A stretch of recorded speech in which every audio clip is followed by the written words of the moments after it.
জাতীয় নাগরিক পার্টি এনসিপির আহ্বায়ক নাহিদ ইসলাম বলেছেন, আগামী ৩ আগস্ট নতুন বাংলাদেশের ইশতেহার ঘোষণা করা হবে। এর মধ্যে জুলাই সনদের বাস্তবায়ন চায় দলটি। গত রাত 12:30টায় রাজধানীর বাংলা মোটরে অবস্থিত এনসিপি কার্যালয়ের সামনে এসব কথা বলেন তিনি। বলেন, জুলাই পদযাত্রার মধ্য দিয়ে এনসিপির যে উত্থান হলো তা আগামী দিনের রাজনীতিতে কাজে লাগিয়ে জনগণকে সাথে নিয়ে আরও এগিয়ে যাবে। এর আগে সাভারে জুলাই পদযাত্রা শেষে মধ্যরাতে ঢাকায় ফিরলে দলটির ঢাকা মহানগর উত্তর ও দক্ষিণের নেতা কর্মীরা তাদের ফুলেল শুভেচ্ছা দিয়ে অভ্যর্থনা জানান। পরে সেখানে সংক্ষিপ্ত বক্তব্য রাখেন দলটির নেতাকর্মীরা। বকেয়া বেতনের দাবিতে থানায় অভিযোগ দিয়ে দেশে ফিরতে হলো কুয়েত প্রবাসী 130 বাংলাদেশিকে। তারা সবাই ক্যাপটেক নামের কুয়েতের একটি কোম্পানিতে কাজ করতেন। বৃহস্পতিবার ভোর 5টায় দেশে ফেরেন তারা। এরপর ঢাকার হযরত শাহজালাল আন্তর্জাতিক বিমানবন্দরে অবস্থান নিয়ে তারা বিক্ষোভ করেন। এ সময় প্রবাসী শ্রমিকরা অভিযোগ করে বলেন, গত 5 মাস ধরে তাদের বকেয়া বেতন দিচ্ছে না কোম্পানি। এর প্রেক্ষিতে বেতনের দাবিতে গত 27 আগস্ট দেশটির স্থানীয় একটি থানায় গিয়ে অভিযোগ করেন তারা। পরে তাদের বেতন দেওয়ার আশ্বাস দিয়ে 4 দিন জেলখানায় আটকে রেখে বুধবার দেশে পাঠিয়ে দেওয়া হয়। ভুক্তভোগীরা বলেন, জেলে থাকা অবস্থায় তাদের সাথে অমানবিক আচরণ করা হয়েছে। এ বিষয়ে বাংলাদেশ দূতাবাস থেকে সহযোগিতা না পাওয়ারও অভিযোগ করেন তারা। গত 5 মাস আমাদেরকে বেতন দেয় নাই। আমাদেরকে বেতন না দেওয়াতে আমরা বেতন চাইছি, উনি এক বেতন দিবে বলছে। আমরা বললাম যে এক বেতন দিলে তো আমাদের হবে না, কারণ আমরা নিজের পয়সা দিয়ে আকামা লাগাইছি, হাওলাত করে পয়সা দিয়ে আকামা লাগাইছি। এখন ওই টাকা দিমু আমরা খামু না দেশে পাঠাবো।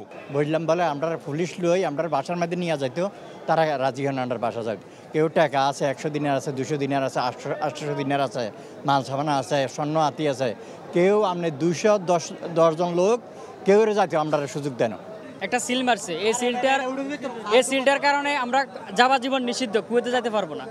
আমাদের মামলাগুলো উঠাতে হবে। 2 নাম্বার হচ্ছে যাই আমরা যে স্যালারিগুলো পামু ওই স্যালারিগুলো আমাদেরকে দিতে হবে। জুলাই সনদ ঘোষণার দাবিতে রাজধানীর শাহবাগ মোড়ে অবস্থান কর্মসূচি পালন করছে জুলাই যোদ্ধারা। জুলাই সনদ ঘোষণা না হওয়া পর্যন্ত আন্দোলন চালিয়ে যাওয়ার ঘোষণা দেন তারা। বেলা 11টার দিকে শাহবাগে জড়ো হয়ে প্রধান সড়কে অবস্থান নিয়ে বিক্ষোভ করতে থাকেন জুলাই যোদ্ধারা। দ্রুত জুলাই সনদ ঘোষণা করতে মুহুর্মুহু স্লোগান দেন তারা। এতে শাহবাগ এবং আশপাশের এলাকার যান চলাচল বন্ধ হয়ে যায়। যে কোনো ধরনের অপ্রীতিকর পরিস্থিতি মোকাবেলায় আইন শৃঙ্খলা বাহিনী সতর্ক অবস্থানে রয়েছে। পুলিশের পাশাপাশি সেখানে মোতায়েন করা হয়েছে বিজিবিও।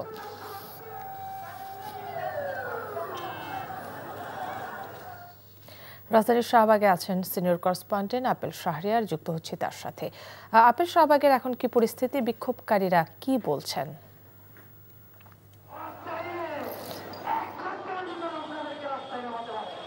জুলাই সনদের দাবিতে আবারও রাজপথে ছাত্র জনতা।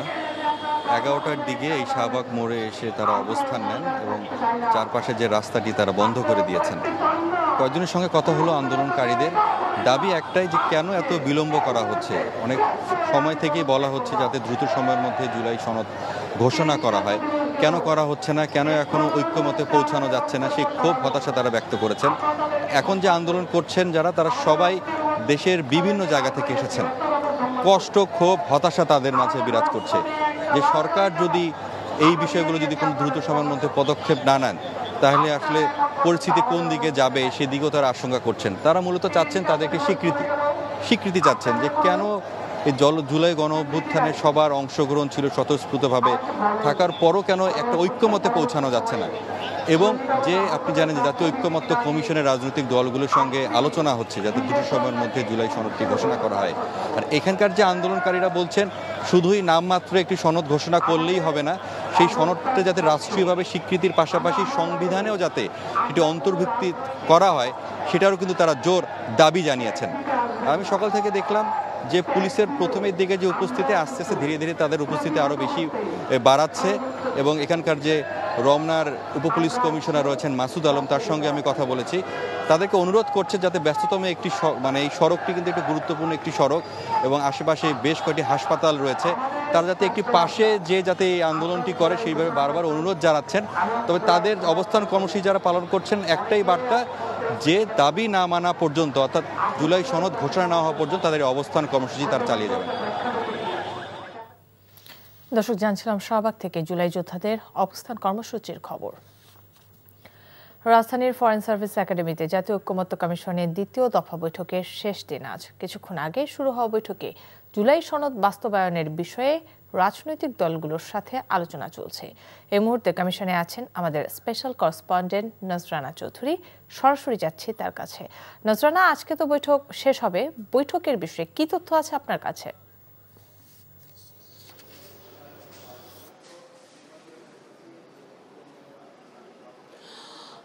কাকুলি, আজকে বৈঠকটি কিন্তু আপনাকে জানিয়ে রাখি যে ঐক্যমত্য কমিশনের সাথে রাজনৈতিক দলগুলোর বিভিন্ন সংস্কার প্রস্তাব নিয়ে যে বৈঠক, সেই বৈঠকের শেষ দিন আজকে। এরপরে আর আনুষ্ঠানিক কোনো আলোচনা হবে না, তবে কমিশনের সহসভাপতি যিনি এই বৈঠকের সভাপতিত্ব করছেন অধ্যাপক ডক্টর আলী রিয়াজ, তিনি বলেছেন যে অনানুষ্ঠানিকভাবে তাদের রাজনৈতিক দলগুলোর সাথে তাদের আলোচনা চলবে এবং সেটি আসলে অনানুষ্ঠানিক এজন্য বলা হয়েছে যে এই জুলাই সনদটা কিভাবে বাস্তবায়ন করা হবে, বাস্তবায়ন প্রক্রিয়া কি হবে সেটি নিয়ে আলোচনা চলবে।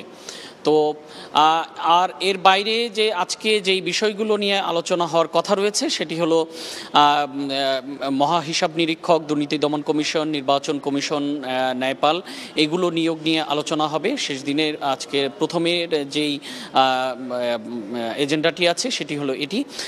এরপরে উচ্চকক্ষ গঠন কিভাবে করা হবে, সংসদের যে উচ্চকক্ষ গঠন করা হচ্ছে সেটি কিভাবে গঠন করা হবে এবং উচ্চকক্ষের কাজই কি হবে সেগুলো নির্ধারণ নিয়েও আলোচনা হওয়ার কথা রয়েছে। এর বাইরে জাতীয় মূলনীতি কী হবে, আপনি জানেন যে ৩-৪ দিন আগে এটি নিয়ে কিন্তু রাজনৈতিক দলগুলোর মধ্যে বেশ একটি বিরোধ দেখা দিয়েছিল। সেই বিরোধ নিষ্পত্তির জন্য আজকে একটি আলোচনার এজেন্ডায় রাখা হয়েছে এবং বৈঠকের শুরুতেই অধ্যাপক আলী রিয়াজ কিন্তু বলেছেন যে আজকের বেশি এই বৈঠকটি, আজকের পরে আর এই বৈঠকটি অনুষ্ঠিত হবে না। সো আজকে যত সময় লাগুক, সেটি সন্ধ্যা হোক রাত হোক, যতটুকু সময় লাগে আজকের দিনের মধ্যে তারা আসলে রাজনৈতিক দলগুলোর সাথে আলোচনা শেষ করতে চান। তো এরপরেই তারা জুলাই সনদ যেটি চূড়ান্ত করবেন সেটি লিখিতভাবে রাজনৈতিক দলগুলোর কাছে প্রস্তুত করে তারপর দেয়া হবে। তো এখন পর্যন্ত এটুকুই, কারণ বৈঠকটি একটু আগেই শুরু হয়েছে। সো আলোচনায় আসলে এখন পর্যন্ত তেমন কোনো অগ্রগতি হয়নি, পরবর্তীতে হয়তো আপনাকে জানাতে পারবো। কাকলি, ধন্যবাদ আপনাকে। দর্শক, জানছিলাম ঐক্যমত্য কমিশনের বৈঠকের খবর। পূর্বাঞ্চলে ক্ষমতার অপব্যবহার করে প্লট বরাদ্দ নেয় ভারতে পালিয়ে সাবেক প্রধানমন্ত্রী শেখ হাসিনা, তার ছেলে সজীব ওয়াজেদ জয় এবং মেয়ে সাইমা ওয়াজেদ পুতুলের বিচার শুরু হয়েছে।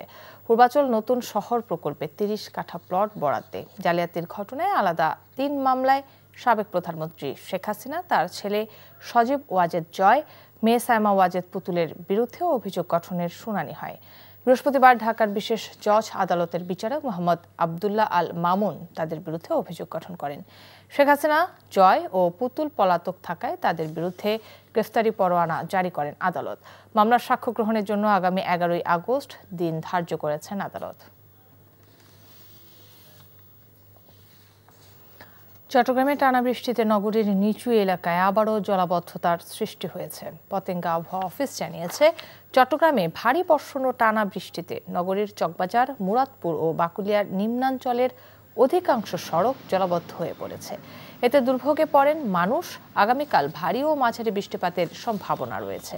সমুদ্র বন্দরগুলোকে ৩ নম্বর সতর্ক সংকেত দেখাতে বলা হয়েছে। চট্টগ্রামের জলাবদ্ধতার খবর জানাচ্ছেন সহকর্মী আরিজ আহমেদ। আরিজ, জলাবদ্ধতার কি অবস্থা, জনদুর্ভোগের চিত্র সম্পর্কে জানাবেন।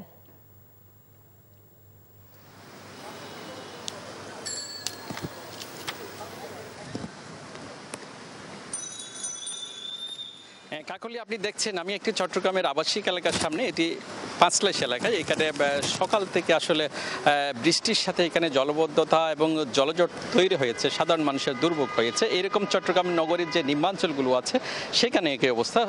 এখানে শত শত মানুষ, হাজার হাজার মানুষ আসলে সেখানে দুর্ভোগের শিকার হচ্ছেন। আপনি জানেন যে গত 1 সপ্তাহ ধরে চট্টগ্রামে জলবদ্ধতা, টানা বৃষ্টিপাত হচ্ছে এবং আগামীকালও ভারী বৃষ্টিপাতের সম্ভাবনা আছে। আর এই এক টানা বৃষ্টিপাতের কারণে চট্টগ্রামে যে পাহাড় ধসের একটা আশঙ্কার কথা আমাদেরকে জানিয়েছেন চট্টগ্রামের আবহাওয়া অফিস। আপনি জানেন যে চট্টগ্রামে প্রায় 28টি পাহাড়ে প্রায় লক্ষাধিক মানুষ বসবাস করেন। এছাড়া চট্টগ্রামে একাধিকবার 2007 সাল থেকে একাধিকবার পাহাড় ধসের ঘটনা ঘটেছে এবং সেই কারণে জেলা প্রশাসন মাইকিং করছে। আপনি জানেন যে সেখানে যে ঝুঁকিপূর্ণ বসবাস করছে এবং প্রায় 350 মানুষ এই পর্যন্ত মারা গেছেন। সেই কারণে একটা প্রশাসনের একটা পাহাড় ধস নিয়ে আশঙ্কার কথা আমাদেরকে জানিয়েছেন। এছাড়া আগামীকালও ভারী বৃষ্টিপাতের সম্ভাবনা আছে। আপনি জানেন যে গত 1 বছর ধরে যে চট্টগ্রামের যে জলবদ্ধতা নিয়ে 10,000 কোটি টাকার প্রকল্পের কাজ হচ্ছে এবং গত 1 বছরে জলবদ্ধতা কিছুটা সহনীয় অবস্থায় আসলেও যেই নিম্নাঞ্চলে যেই জলবদ্ধতা সৃষ্টি হচ্ছে সেই কারণে চট্টগ্রাম সিটি কর্পোরেশন সহ বিভিন্ন সংস্থা কাজ করছে। কাকলি এই ছিল এখানকার সর্বশেষ। জানছিলাম চট্টগ্রামের জলাবদ্ধতার খবর। উত্তাল জুড়ে ছাত্র জনতার আন্দোলনে সামিল হয়েছিলেন গণমাধ্যম কর্মীরাও। স্বৈরাচার সরকার ইন্টারনেট শাটডাউন করে যখন জনগণের উপর চালানো নারকীয় হত্যাযজ্ঞের তথ্য লুকাতে চেয়েছিল, তখন বিশ্বমঞ্চে প্রবাসী গণমাধ্যম কর্মীরা সেই ষড়যন্ত্র নস্যাৎ করে দেন। দেশে ঘটা মানবাধিকার বিপর্যয়ের ব্যাপারে সাংবাদিক মুশফিকুল ফজল আনসারি প্রশ্নবাণে জর্জরিত করে বৈশ্বিক সংস্থাগুলোকে। শফি মাহমুদ সাগরের রিপোর্ট। আর দেশে আমাকে বেশি কথা বললে সব বন্ধ করে দিয়ে বসে থাকবো। দেশে তখন স্বৈরাচার সরকারের শাসন চলছে। বাক স্বাধীনতায় হস্তক্ষেপ, নজরদারি সহ নানাবিধ বাধায় নাজেহাল দেশীয় গণমাধ্যম। ক্ষমতায় থাকা আওয়ামী লীগের দুঃশাসনকে চ্যালেঞ্জ করা অনেকটাই নিজের পায়ে কুড়াল মারার মতোই আত্মঘাতী। সেই চ্যালেঞ্জ নিয়ে যে গুটি কয়েকজন সাংবাদিক নির্ভীকভাবে নিজেদের দায়িত্ব পালন করে গেছেন, তাদের মাঝে অন্যতম জাতিসংঘ ও হোয়াইট হাউসের প্রাক্তন সংবাদদাতা এবং বর্তমানে মেক্সিকোতে নিযুক্ত বাংলাদেশের রাষ্ট্রদূত মুশফিকুল ফজল আনসারি। কি বিভীষিকাময় দৃশ্য! ঢাকার রাজপথ সহ সমগ্র বাংলাদেশ একটি পরিকল্পিত হত্যাকাণ্ড ঘটিয়েছে শেখ হাসিনা এবং এটি দিবালোকের মতো পরিষ্কার। আজকেও আমরা দেখেছি আল জাজিরাতে উঠে এসছে কিভাবে তারা শেখ হাসিনা সরাসরি গুলির নির্দেশ দিয়েছে। ফ্যাসিস্ট সরকারের রোষানলে পড়ে বাধ্য হয়েছিলেন দেশ ছাড়তেও, তবে থেমে থাকেনি তার প্রতিবাদী কণ্ঠস্বর। জাতিসংঘ, হোয়াইট হাউস এবং আন্তর্জাতিক পরিসরে নিয়মিতভাবে জানাতেন বাংলাদেশের চলমান পরিস্থিতি নিয়ে। দেশে মানবাধিকার লঙ্ঘন, গুম, খুন, নির্বাচনে কারচুপির মতো ঘটনায় জানতে চাইতেন বিশ্ব সংস্থাসমূহের অবস্থান। US priorities of human rights, democracy and media freedom, and he said that they want free and fair elections in Bangladesh. What you would say about this authoritarian regime, Foreign Minister?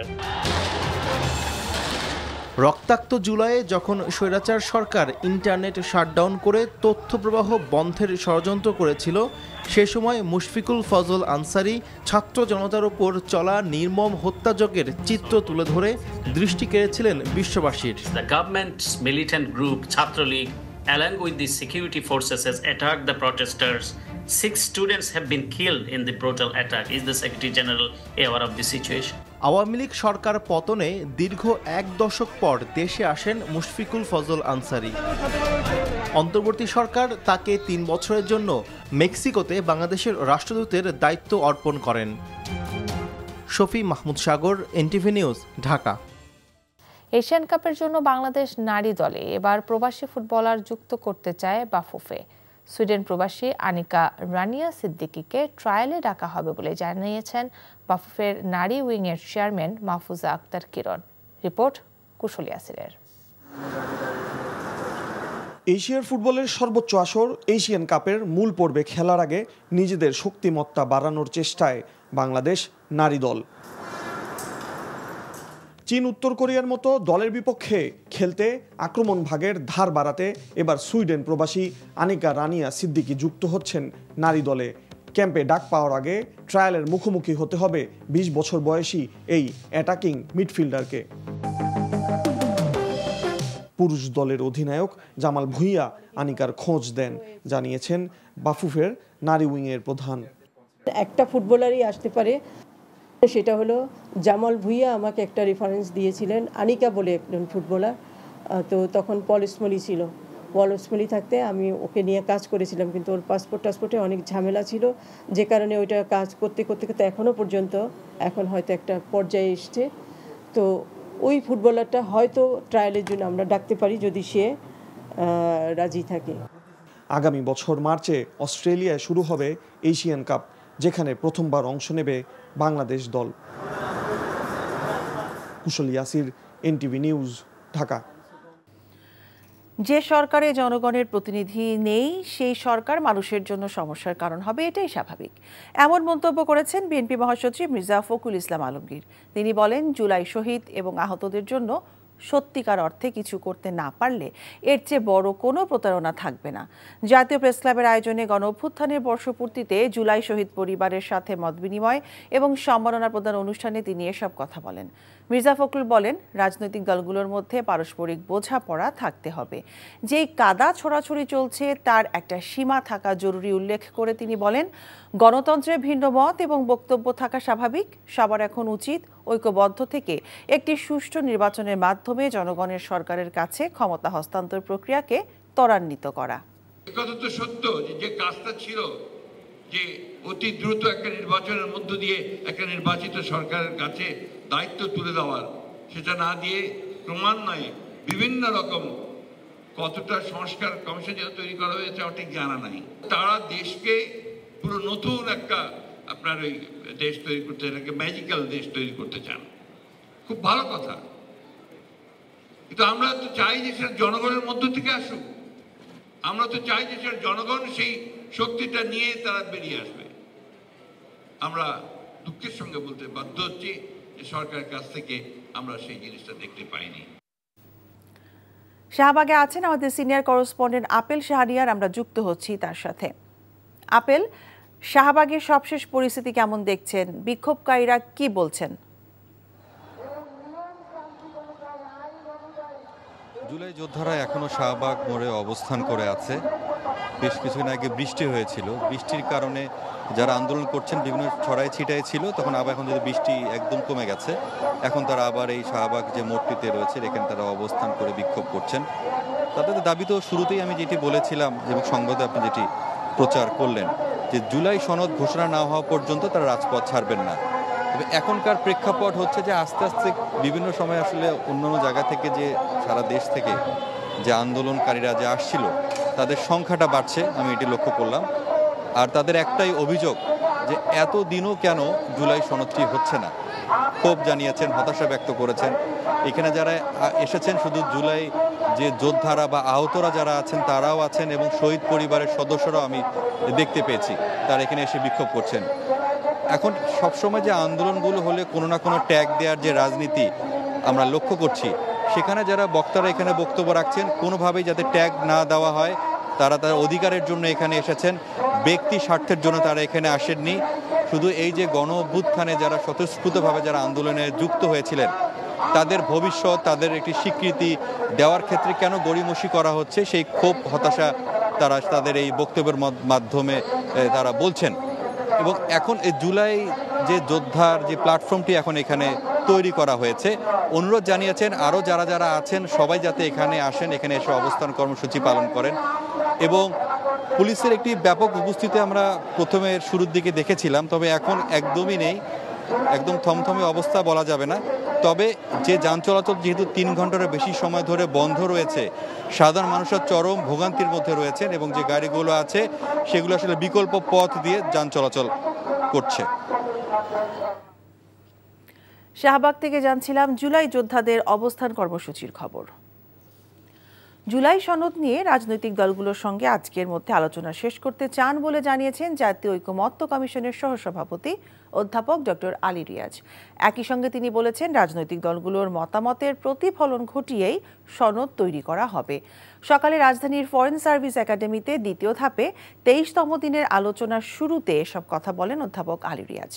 তিনি আরও বলেন, জুলাই সনদের বাস্তবায়নের দায়িত্ব রাজনৈতিক দলগুলোর। এ বিষয়ে commission অনুঘটকের কাজ করবে। বিএনপি, জামায়াত, এনসিপি সহ মোট 30টি দলের প্রতিনিধিরা অংশ নিয়েছেন ঐক্যমত্য কমিশনের সংলাপে। আজকের আলোচ্য সূচির মধ্যে রয়েছে সরকারি কর্ম কমিশন, দুর্নীতি দমন কমিশন, মহা হিসাব নিরীক্ষক এবং নিয়ন্ত্রক এবং ন্যায়পাল নিয়োগ বিধান। এছাড়া উচ্চকক্ষের গঠন, সদস্য নির্বাচনের পদ্ধতি, রাষ্ট্রপতি নির্বাচন পদ্ধতি, রাষ্ট্রপতির ক্ষমতা এবং দায়িত্ব, তত্ত্বাবধায়ক সরকার নিয়েও আজকের আলোচনায় সমঝোতায় পৌঁছতে চায় কমিশন।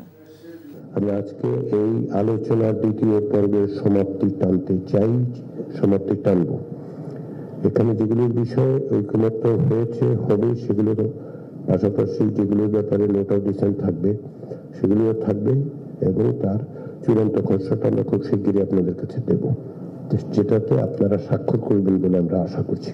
রাজনৈতিক দলগুলোর পারস্পরিক আলোচনার মধ্য দিয়ে এটা সমাধানে পৌঁছা সম্ভব, এবং আপনারা সেটা অব্যাহত রাখবেন। আমরা অনুঘটকে কাজ করব। এ বিষয়ে জানাতে ফরেন সার্ভিস একাডেমি থেকে যুক্ত হচ্ছেন আমাদের স্পেশাল করেসপন্ডেন্ট নজরানা চৌধুরী। নজরানা, এখন পর্যন্ত কোন কোন বিষয় ঐকমত্য হয়েছে আপনি কি জানতে পেরেছেন?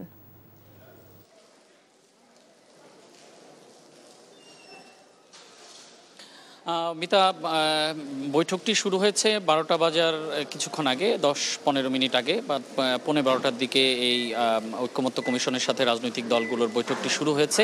তো আপনি একটু আগেই বলছিলেন যে কি বিষয়ে আলোচনা হবে, সেটি আমি আর না বলছি। প্রথমেই আলোচনা হয়েছে এই যে দুর্নীতি দমন কমিশন এবং মহা হিসাব নিরীক্ষক এবং নিয়ন্ত্রক, ন্যায়পাল, এই যে সরকারি কর্ম কমিশন, এইটি নিয়োগের যেই একটি বিধান ছিল, সেই বিধানটিকে জাতীয় ঐকমত্য কমিশনের পক্ষ থেকে একটি সিদ্ধান্ত দেওয়া হয়েছে যে তারা কমিশন চায় এই বিধানটি আসলে সংবিধানে অন্তর্ভুক্ত করার জন্য, মানে সেটি একটি সাংবিধানিক বাধ্যবাধকতা হবে। এই বিষয়টি নিয়ে কিন্তু প্রথমেই আলোচনা হয়েছে, কিন্তু সেই আলোচনায় বিএনপির পক্ষ থেকে নোট অফ ডিসেন্ট দেওয়া হয়েছে, মানে তারা এটিতে আসলে রাজি না, যেটি কমিশনের পক্ষ থেকে যে সিদ্ধান্ত দেওয়া হয়েছে সেই তার সাথে বিএনপি একমত নয়, এটি নোট অফ ডিসেন্ট হিসেবে দেওয়া হয়েছে। এর মানে হলো যে যদি বিএনপি সরকার গঠন করতে পারে তাহলে এটি বিএনপি মানবে, এরকম কোনো বাধ্যবাধকতা থাকবে না। আর এর পরে যেই বিষয়টি আলোচনা হয়েছে সেটি হলো সংসদের উচ্চকক্ষ কিভাবে গঠিত হবে এবং তার এখতিয়ার নিয়ে।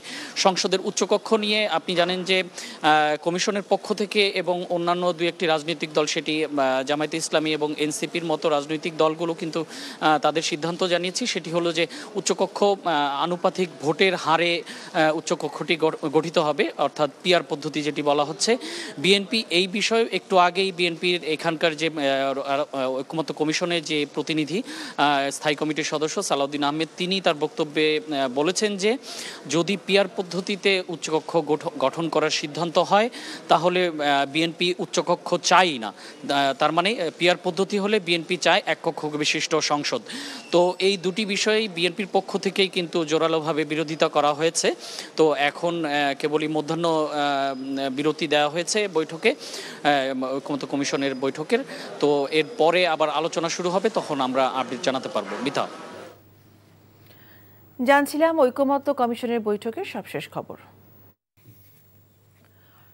বাগেরহাট 3 আসন মোংলা রামপাল পৃথককরণ এবং বাগেরহাট 4 আসন বিলুপ্তি ঘোষণার প্রতিবাদে মোংলায় বিক্ষোভ মিছিল এবং প্রতিবাদ সমাবেশ অনুষ্ঠিত হয়েছে।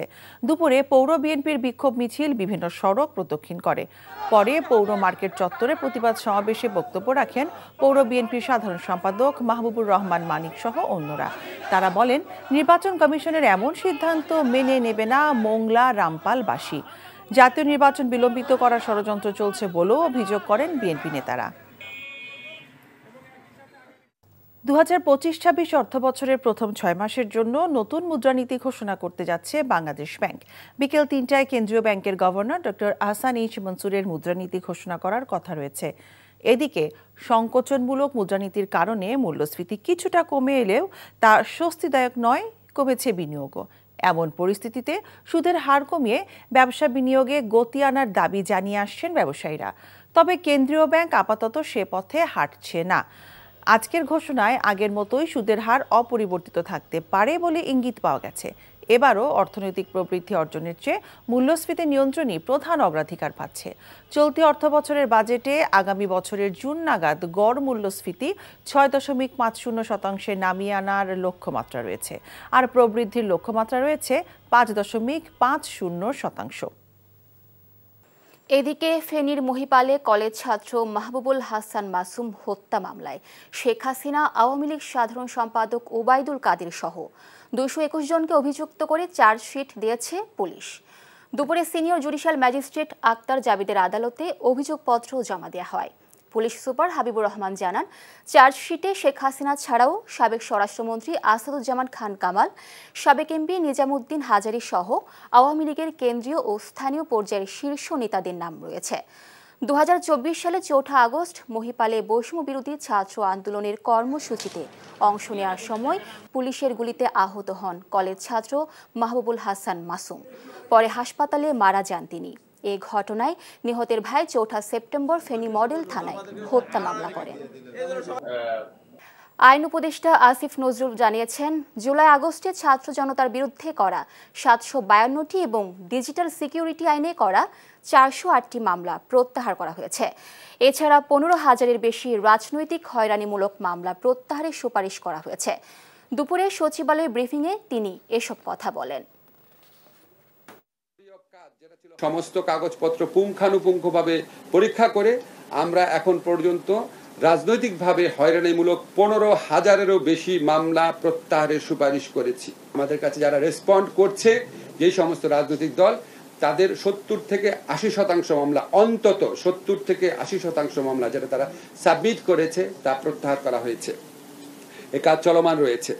এছাড়া আমরা সাইবার আইনের অধীনে 408টি স্পিচ অফেন্স সংক্রান্ত মামলা, জুলাই আগস্ট গণ অভ্যুত্থানে অংশ নেওয়া ছাত্র জনতার বিরুদ্ধে দায়ের করা 752টি হয়রানিমূলক মামলা প্রত্যাহার করেছি। বিএনপি স্থায়ী কমিটির সদস্য আমির খসরু মাহমুদ চৌধুরী বলেছেন, অনির্বাচিত সরকারের উপস্থিতিতে দেশ পিছিয়ে যাচ্ছে, আগ্রহ হারাচ্ছে বিনিয়োগকারীরা। ব্যবসায়ী বান্ধব জনকল্যাণমুখী রাষ্ট্র গড়তে দ্রুত নির্বাচনের প্রয়োজন। দুপুরে রংপুরে ব্যবসায়ী নেতাদের সঙ্গে মতবিনিময় সভায় তিনি একথা বলেন। নির্বাচিত সরকার না হলে দেশি বিদেশি বিনিয়োগ কেউ করবে না। সকলে সবকিছু তাদের সিদ্ধান্ত স্থগিত রেখেছে নির্বাচনের অপেক্ষায়। এক একদিন আমরা পিছিয়ে যাচ্ছি, রাজনৈতিকভাবে পিছিয়ে যাচ্ছি, অর্থনৈতিকভাবে পিছিয়ে যাচ্ছি, সামাজিকভাবে পিছিয়ে যাচ্ছি, পদে পদে আমরা পিছিয়ে যাচ্ছি। এক একটা দিন আমাদের নিম্ন গতির দিকে আমরা যাচ্ছি। শাহবাগে আছেন সহকর্মী শফি মাহমুদ সাগর, আমরা সরাসরি যুক্ত হচ্ছি তার সাথে। সাগর, সার্বিক পরিস্থিতি কেমন দেখছেন আমাদের জানাবেন।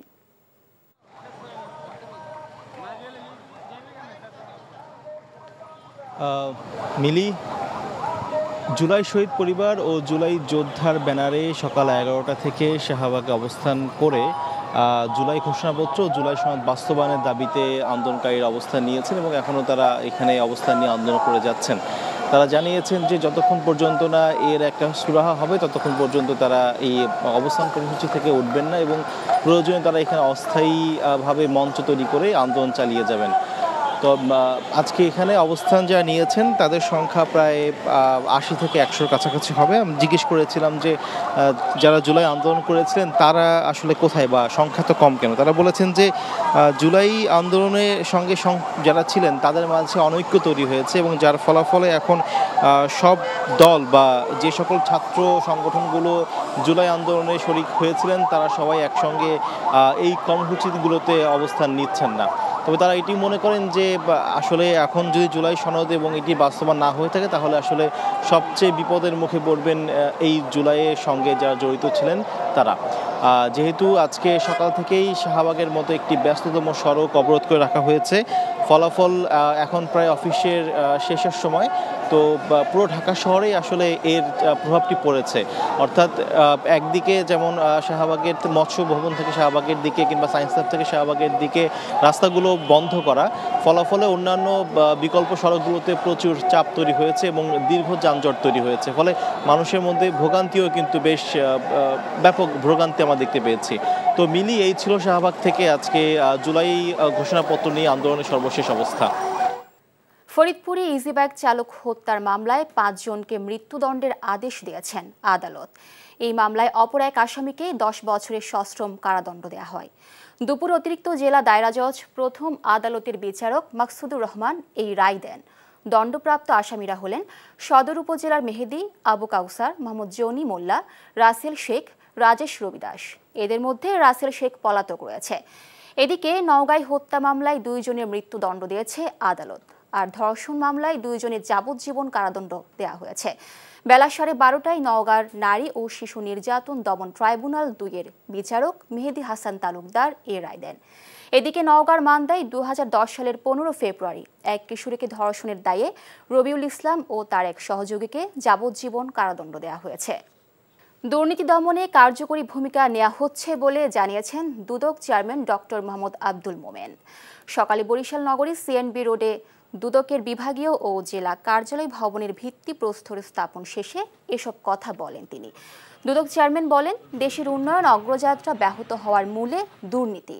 দুদকের মামলার আসামি খালাস পাওয়া প্রসঙ্গে তিনি বলেন, দুদকের মামলার আসামিরা উচ্চ আদালতে আপিল করছে, সেখানে তাদের কিছুই করার নেই।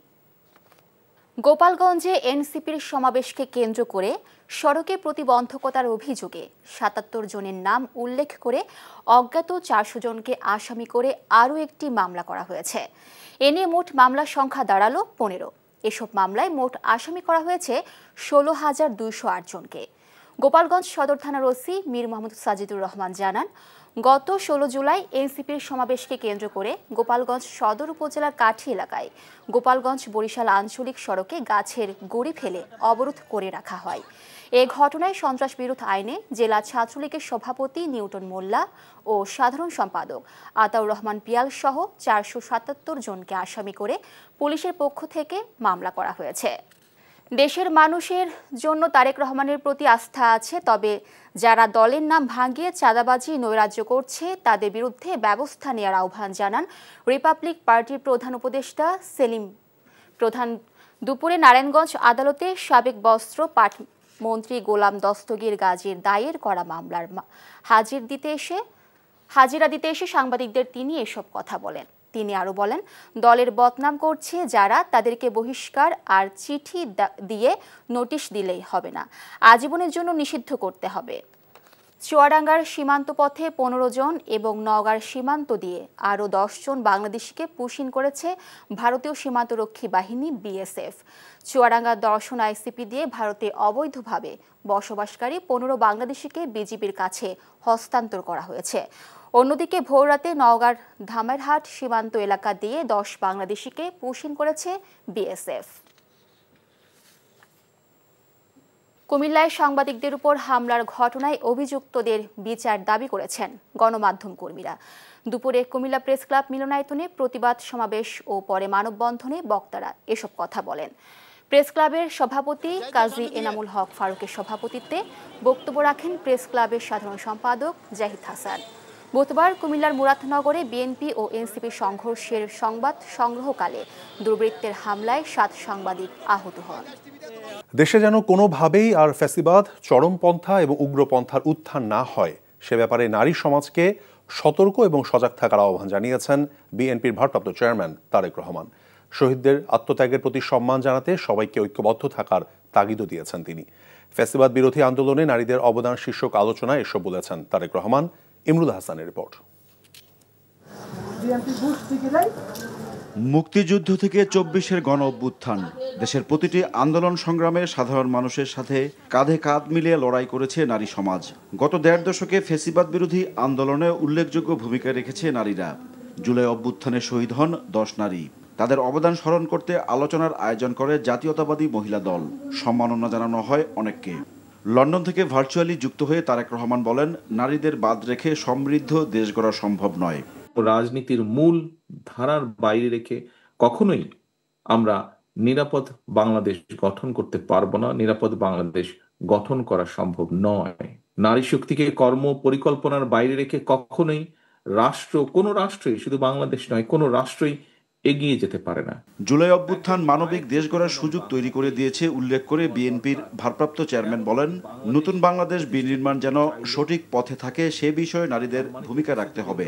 আগামী জাতীয় নির্বাচন দেশের প্রতিটি নাগরিকের জন্য অত্যন্ত গুরুত্বপূর্ণ।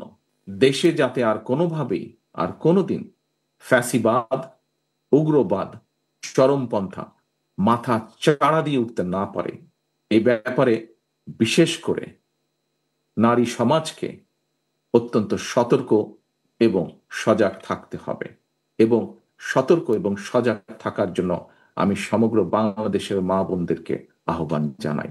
সবার জন্য একটি নিরাপদ, একটি গণতান্ত্রিক মানবিক বাংলাদেশ প্রতিষ্ঠার চলমান অভিযাত্রায় অতীতের মতো আগামী দিনেও আমরা আমাদের মা বোনদের সক্রিয় অংশগ্রহণ এবং সমর্থন আশা করি দৃঢ়ভাবে। শহীদদের আত্মত্যাগের মর্যাদা দিতে সবাইকে ঐক্যবদ্ধ থাকার আহ্বানও জানান তিনি। গণতান্ত্রিক আমি জনগণকে আবারও আহ্বান জানিয়ে বলতে চাই, নারী পুরুষ শিশু ধর্ম বর্ণ নির্বিশেষে সবার জন্য শহীদদের কাঙ্ক্ষিত একটি ইনসাফ ভিত্তিক গণতান্ত্রিক নিরাপদ বাংলাদেশ প্রতিষ্ঠার মাধ্যমে শহীদদের আত্মত্যাগের প্রতি সম্মান জানানোর জন্য আমরা ঐক্যবদ্ধ থাকি। তারেক রহমান বলেন, বিএনপি ক্ষমতায় গেলে পরিবারের নারী সদস্যের নামে ইস্যু করা হবে family card. Imrul Hasan, NTV news, Dhaka. July সনদকে আইনি ভিত্তি না দেয়া হলে অন্তর্বর্তী সরকার এবং জাতীয় ঐক্যমত্য কমিশনের বিরুদ্ধে মামলা করবে বলে জানিয়েছে জামায়াত। যদিও বিএনপি বলছে সনদে সব দলের সই করাটাই যথেষ্ট, যা আইনের ঊর্ধ্বে, অনেকটা সার্বভৌমত্বের কাছাকাছি। জাতীয় ঐক্যমত্য কমিশনের দ্বিতীয় দফার শেষ দিনের আলোচনায় বিরতিতে তারা এসব কথা বলেন। সংবিধানে এবং বিভিন্ন আইনে বিভিন্ন বিধি বিধানে যেখানে যেখানে যা যা পরিবর্তন করতে হবে সেই বিষয়ে আমরা প্রতিশ্রুতি দিচ্ছি, সেটা আমরা প্রতিশ্রুতি দিচ্ছি, অঙ্গীকারবদ্ধ হচ্ছি। এর চাইতে বড় সম্মতি, জাতীয় সম্মতি, এটা তো আইনের ঊর্ধ্বে, এটা তো জনগণের অভিপ্রায়, এটা অনেকটা সার্বভৌম ব্যাপারের কাছাকাছি হয়ে গেল। তো এইটাকে যদি আমরা আইনি ভিত্তি না বলে কোনটাকে বলবো? বিএনপির স্ট্যান্ড হচ্ছে যে এটার কোনো আইনগত ভিত্তি নাই, আমরা ভালো মানুষ, আমরা ওয়াদা করব, অঙ্গীকার করব, এবং অঙ্গীকার ওয়াদা ভঙ্গ করার তো কোনো প্রশ্নই আসে না। আমরা এতই ভালো দলগুলো, আমাদের অতীত অভিজ্ঞতা কি এরকম? যদি এটা আইনি ভিত্তি না দেয় তাহলে এটি জিরো। এবং আমি বলেছি যে এটাকে আইনি ভিত্তি না দিলে যে জিরো হবে, সেই জন্য আমরা কমিশন এবং সরকারের বিরুদ্ধে কম্পেনসেট মামলা করব আমাদের সময় নষ্ট করার জন্য। নীতি সুধার আগের 10% রেখে আগামী 6 মাসের জন্য সংকোচনমূলক মুদ্রানীতি ঘোষণা করল বাংলাদেশ ব্যাংক। দুপুরে ব্যাংকের জাহাঙ্গীর আলম কনফারেন্স রুমে আয়োজিত সংবাদ সম্মেলনে এমন তথ্য জানান governor doctor Ahsan H Mansur. তিনি বলেন, যতক্ষণ না মূল্যস্ফীতি 7% নিচে স্থায়ীভাবে নামে, ততদিন নীতি সুধার অপরিবর্তিত থাকবে। এবার মুদ্রানীতিতে বেসরকারি খাতে ঋণের প্রবৃদ্ধি 2.5% বেশি কমিয়ে ধরা হয়েছে 7.2%। সেলিম মালিকার রিপোর্ট। 2024 সালের জুলাই মাসে গড় মূল্যস্ফীতি ছিল 11.66%। কেন্দ্রীয় ব্যাংকের সংকোচনমূলক মুদ্রানীতি ও সরকারের নানা উদ্যোগে এক বছরের মাথায় মূল্যস্ফীতি কমে দাঁড়িয়েছে 8.48%, যা গেল 2.5 বছরের মধ্যে সর্বনিম্ন। এমন বাস্তবতায় তেমন কোনো পরিবর্তন না এনে চলতি 2025-26 অর্থ বছরের প্রথমার্ধের জন্য সংকোচনমূলক মুদ্রানীতির পথেই হাঁটার সিদ্ধান্ত নিল বাংলাদেশ ব্যাংক, যেখানে নীতি সুদ হার ধরা হয়েছে আগের 10%। আমরা চাচ্ছি ইনফ্লেশনটাকে ক্রমান্বয়ে একটা রেঞ্জে নিয়ে আসতে। সেটা আমাদের মনে হয় যে এটা 3 থেকে 5-এর মধ্যে যদি আমরা আনতে পারি, হয়তো একটু সময় লাগবে, সেটা আমাদের লক্ষ্য। চলতি বছরের জুনে বেসরকারি খাতে ঋণ প্রবৃদ্ধি মাত্র 6.4% নেমে এসেছে। এমন পরিস্থিতিতে আগামী 6 মাসের জন্য ঋণ প্রবৃদ্ধি 9.8% থেকে কমিয়ে 7.2% নির্ধারণ করেছে কেন্দ্রীয় ব্যাংক। গ্রোথ আমি 1 বছর আনতে পারবো, সরকার টাকা ছাপিয়ে, সরকার ব্যয় বাড়িয়ে আমরা এটা করতে পারবো, কিন্তু এটাকে ধরে রাখতে পারবো না। ধরে রাখার জন্য টেকসই প্রবৃদ্ধি যদি আমরা চাই, তাহলে আমাকে আমার ব্যালেন্স অফ পেমেন্টে একটা স্বস্তিদায়ক অবস্থা থাকতে হবে, যেখানে আমরা আছি। দুর্বল ইসলামিক ব্যাংক একীভূত করার বিষয়ে গভর্নর বলেন, এতে গ্রাহকদের দুশ্চিন্তার কারণ নেই। ডিপোজিটররা সম্পূর্ণ নিরাপদ, তাদের প্রত্যেকটার টাকাই তারা ফেরত পাবেন। বর্তমানে যে চিত্র ওই সব ব্যাংকের, তার চাইতে চিত্রটা আরও অনেক ভালো হবে, কারণ বড় অঙ্কের অর্থ এখানে বিনিয়োগ করা হবে। ব্যাংক খাতে স্থিতিশীলতা ফিরিয়ে আনতে সরকার নানা সংস্কার সহ সব ধরনের উদ্যোগ নিচ্ছে বলেও জানান governor doctor Ahsan H Mansur. Padma bank একটা অচল ব্যাংক। সেলিম মালিক, এনটিভি নিউজ, ঢাকা। এনসিপি বা বিশেষ কোনো রাজনৈতিক দলের প্রতি সেনাবাহিনীর দুর্বলতা নেই, জীবন রক্ষা করাই বাহিনীর প্রধান উদ্দেশ্য বলে মন্তব্য করেন সেনাবাহিনী। জানান, গোপালগঞ্জের জাতীয় নাগরিক পার্টির মহাসমাবেশের হামলায় প্রাণঘাতী অস্ত্রের ব্যবহার করা হয়নি বলেও উল্লেখ করেন তিনি। বিকেলে ঢাকা সেনানিবাসে নিয়মিত আনুষ্ঠানিক সংবাদ সম্মেলনে এই কথা জানান সেনা কর্তৃপক্ষ। এ সময় ব্রিগেডিয়ার জেনারেল নাজিমুদ্দৌলা বলেছেন, পার্বত্য চট্টগ্রামে সন্ত্রাসী সংগঠন কুকি চীনের আধিপত্য কমেছে। বলেন, কুকি চীনের মতো সন্ত্রাসী সংগঠন নিয়ন্ত্রণে সবসময় তৎপর থাকবে সেনাবাহিনী। সাম্প্রতিক দেশের বিভিন্ন এলাকায় মাদক, সন্ত্রাস এবং চাঁদাবাজির বিরুদ্ধে অভিযান চালিয়ে ৫,৫৭৬ জনকে গ্রেফতার করেছে সেনাবাহিনী। এ সময় আইনশৃঙ্খলা রক্ষায় দায়িত্বপ্রাপ্ত সব বাহিনীকে একসঙ্গে কাজ করার আহ্বান জানান কর্নেল মোহাম্মদ শফিকুল ইসলাম।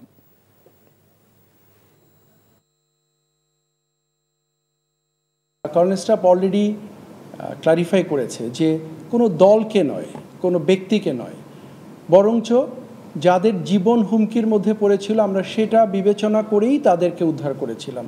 ইতিপূর্বে আমরা একই কাজ করেছি, কোনো দলকে উদ্দেশ্য করে নয়। কেএনএফ আরাকান আর্মির কাছ থেকে যদি কোনো অস্ত্র পেয়েও যায় এটাতে আমি অবাক হব না, বাট আশার বিষয় এটা হলো যে কেএনএফ কোনো অবস্থাতেই আধিপত্য বিস্তার করতে পারছে না। আরও একটি ইতিহাস গড়ার সুযোগ পিটার বাটলারের সামনে। এবার অনূর্ধ্ব-20 নারী দলকে নিয়ে দলটি পেয়েছে সম্প্রতি দক্ষিণ এশিয়ার চ্যাম্পিয়নের খেতাব। এশিয়ার মঞ্চে পৌঁছানোর লক্ষ্য নিয়ে শনিবার ঢাকা ছাড়বে দলটি। আগস্টের 6 থেকে 10 তারিখ পর্যন্ত লাওসে হবে বাছাই পর্ব। এজ গ্রুপে র্যাঙ্কিংয়ে 21 নম্বরে থাকা দক্ষিণ কোরিয়াকে নিয়ে বেশ সচেতন বাংলাদেশ। 128-এ থাকা বাংলাদেশের চেয়ে 21 ধাপ এগিয়ে রয়েছে স্বাগতিক লাওস। আফ্রিদাদের চেয়ে 30 ধাপ পিছিয়ে থেকে পূর্ব তিমুরের অবস্থান 158। বাছাইয়ে 6 আগস্ট লাওসের মুখোমুখি হবে বাংলাদেশ, 8 আগস্ট পূর্ব তিমুর এবং 10 আগস্ট দক্ষিণ কোরিয়ার বিপক্ষে লড়বেন আফ্রিদারা। সব ম্যাচ হবে ভিয়েন্তিয়ানিয়ানের নিউ লাওস জাতীয় স্টেডিয়ামে।